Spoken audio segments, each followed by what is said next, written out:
One of the things that we were seeing was an explosion of vocational opportunity in the trades area. There are just huge numbers of jobs in carpentry and plumbing and electricians that are going wanting. And so here you have all of this opportunity, and you've got students who are separated from that opportunity.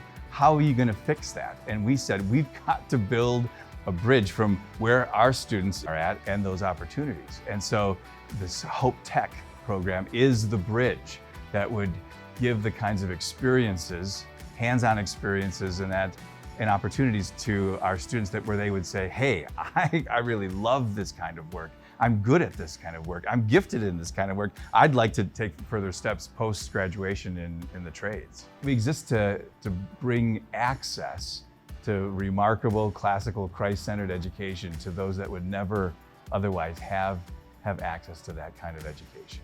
There are a lot of quality jobs that are open and available, and there aren't nearly enough qualified candidates in these technology fields. Well, this is something that we can make accessible. We can help train them up. We can network them with the right people, and they don't have to go through the standard things anymore to get a job. You can apprentice. You can get a 1 or a 2-year certificate. You don't necessarily have to do a 4-year college degree to get into some of these fields. So I feel like there's a great opportunity to provide underserved students here in Minneapolis the opportunity for quality work for the rest of their life, which can change generational poverty. Being able to take things from this class and being able to apply them to real world is something that I really enjoyed, so I really encouraged others to learn something like this. Being able to operate the machinery yourselves, it just felt like I was actually learning something that I could actually apply or later on, being able to build something with my own hands.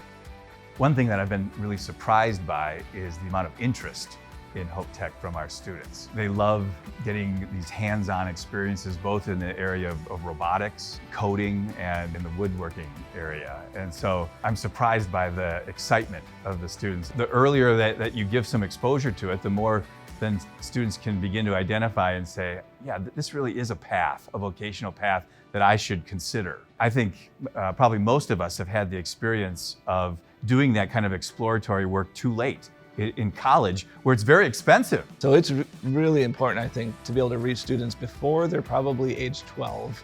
But right around that age is when they start becoming more mature, they're able to make different decisions, they see the world differently, and so then they start to go, well, this is the only opportunity I have, or I can't do this, or you change that narrative and you say, no, there's actually a lot of opportunity, and let's talk about what those opportunities are. The whole goal of Hope Academy was to get all of our students to college. And while that looked good on our resume, it wasn't always in our students' best interests. We had to do a little bit of renovation of our own thinking about why we existed and what is classical education. But two of the key things in a classical education is that you learn to become a critical thinker and you learn how to solve problems. And when I think about what kind of a plumber or electrician or carpenter that I want working on things, I want somebody who's a critical thinker and who's able to solve problems. Something about the idea of building something your own and with your own hands, something about that just was more appealing.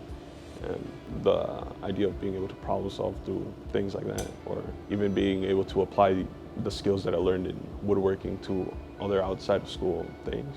Yeah, good life skill. Students can get to a point by middle school where they don't feel like there's a lot of hope for the future. They just are kind of moving on and moving forward, doing what you have to do. And so to be able to provide hope to somebody who doesn't have it is a life changer, literal life changer for them. Unfortunately, the Minneapolis public school system has not been able to serve students well with a remarkable education. There are budget cuts constantly, and seems to be a disconnect from what they're learning and what the workforce is needing for today. And so that's where we want to step in that gap and say, let us come alongside you, support what you're trying to do, but then open doors to these other opportunities.